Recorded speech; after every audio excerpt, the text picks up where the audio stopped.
안녕하세요, 김영용 법무사입니다. 이번 시간에는 개인회생 다들 많이 궁금해하시는 부분일 것 같은데요.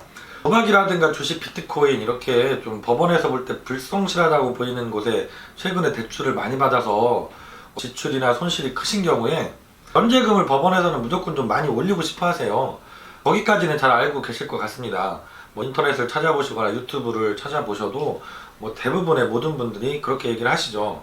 어떤 경우에는 기각될 수 있다, 변제금을 100% 다 내야 된다, 이런 글이나 영상들도 많이 있는 것 같아요. 그래서 제가 실제로 지난주에도 워낙 많은 분들이 문의가 있으셨고, 특히 다른 사무실 상담을 했는데 이거는 개인회생 자체가 안 된다, 기각될 거다, 이렇게 얘기를 듣고 걱정을 많이 하셨던 분도 계시고 해서 법원에서는 도박이라든가 사치도 그럴 수도 있겠죠. 주식 투자, 비트코인 투자 이런 것들의 그 돈을 사용하시고 개인회생이 들어가는 경우에 변제금을 높이는 방법이 있습니다. 법원마다 좀 다양하게 쓰고 계신데요. 어떻게 변제금을 높이려고 하시는지, 그래서 과연 변제율은 어느 정도까지 맞추고 싶어 하는지, 이 부분을 제가 좀 전국 법원들 보정 공고를 찾아보면서 정리를 해봤거든요. 하나하나 화면을 보면서 설명을 드려보도록 하겠습니다. 도박, 주식, 개인회생, 법원이 변제율을 높이는 방법, 크게 세 가지로 제가 보정 공고를 찾아봤는데요. 첫 번째 화면은 춘천지방법원에서 최근에 받았던 보정 공고예요. 이분은 대부분의 그 채무가 인터넷 도박으로 발생하신 경우예요. 그래서 보정 공고를 봐도 이렇게 도박 사이트에 지출된 내역들이 엄청 많이 보이시는 거죠.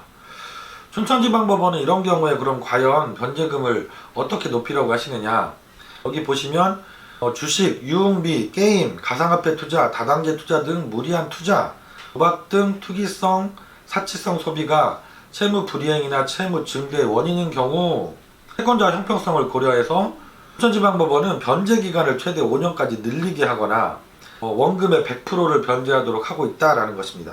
그래서 이 두 가지 방법 중에 한 가지를 변제 계획안에 반영해 달라는 거죠.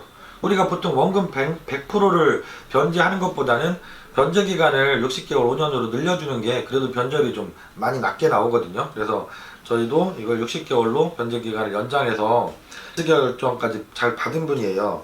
이분이 처음에 신청할 때는 저희가 기본적인 요건에 맞춰서 34% 변제로 신청을 했었고요. 이 보정 공고에 따라서 변제 기간을 늘리고 나니까 총 78% 정도로 통과가 되신 분이에요. 100%다 인터넷 도박으로 사용하신 경우 치고는 그냥 일반적인 정도 변제율로 무난하게 통과가 되신 분이라는 생각이 듭니다. 두 번째로 보여드릴 화면은 광주지방법원에서 제가 최근에 받았던 보정 공고예요. 광주지방법원은 변제율을 일정 정도 맞춰달라는 식으로 보정 공고를 하고 계세요. 이분 같은 경우도 주식으로 대부분의 채무가 발생했던 분이거든요. 마지막에 보면 주식, 코인, 과소비, 사행성 행위 등으로 재산을 낭비하고 부채를 증가시킨 채무자에 대한 우리 법원의 업무 처리 기준은 채무 원금의 70 내지 80% 이상 변제하도록 요구하고 있다. 그래서 어떤 방법으로 그럼 이렇게 맞추라고 하냐면 생계비를 감축하고 변제 기간을 연장하는 방식으로 이 기준에 적합한 변제 계획안을 작성해서 제출하시오, 이렇게 돼 있어요. 광주지방법원은 두 가지 방법을 같이 쓰고 있는 거죠. 우리는 변제율을 7, 80%는 맞춰줘야지 통과시켜 주겠다. 그럼 어떻게 맞출 것이냐? 기간은 60개월로 연장해라 일단. 그리고 생계비도 줄여라. 60개월 연장해서는 7, 80%가 맞춰지지 않으면 생계비도 줄여서 맞춰봐라, 최대한 노력해봐라, 이렇게 보정 공고를 하고 계신 거죠. 춘천지방법원보다 한 가지를 좀 더 쓰고 계시다고 보시면 되죠. 그래서 저희가 이분 같은 경우도 처음에 한 40% 정도로 신청을 했었어요. 요건에 맞춰서 처음에는 낮게 들어가기 때문에 40%로 신청을 했었고, 보정 공고처럼 변제 기간도 60개월로 맞추고 생계비도 일부 좀 깎아서 보정을 했죠. 66%로 그래서 개시 결정을 받고 통과가 되셨습니다. 이분 같은 경우도 광주지방법원 70% 이상 맞춰달라고 하는데 거기보다 조금 좀 낮은 정도 수준으로 해서 무난하게 통과가 되신 경우라고 보실 수가 있겠죠. 그리고 마지막으로 보여드릴 보정 공고는 부산지방법원 보정 공고예요. 일반적으로 부산지방법원이 개인회생, 개인파산이 모두 다 좀 절차가 까다로운 편이죠. 부산지방법원도 내용을 보시면 이분 같은 경우도 주식으로 대부분 채무가 발생하신 경우거든요. 부산지방법원 기본적으로는 광주지방법원이나 춘천지방법원과 비슷하게 변제율을 높이는 방법을 쓰고 계세요. 그래서 이제 가용소득을 상향해라, 그 얘기는 최대한 생계비를 좀 아껴가지고 줄여봐라, 이런 얘기고요. 그게 어렵다고 하면 변제 기간을 60개월로 상향하는 방안을 검토하시기 바랍니다. 이렇게 말씀을 하고 계시죠. 이분 같은 경우도 저희가 처음에 한 30%대 정도로 신청을 했었는데 이렇게 맞추니까 최종적으로는 50% 초반대로 해서 이 개시결정까지 받았던 분이에요. 그래서 부산 법원치고는 이분도 좀 잘 나왔던 경우에 해당이 됩니다.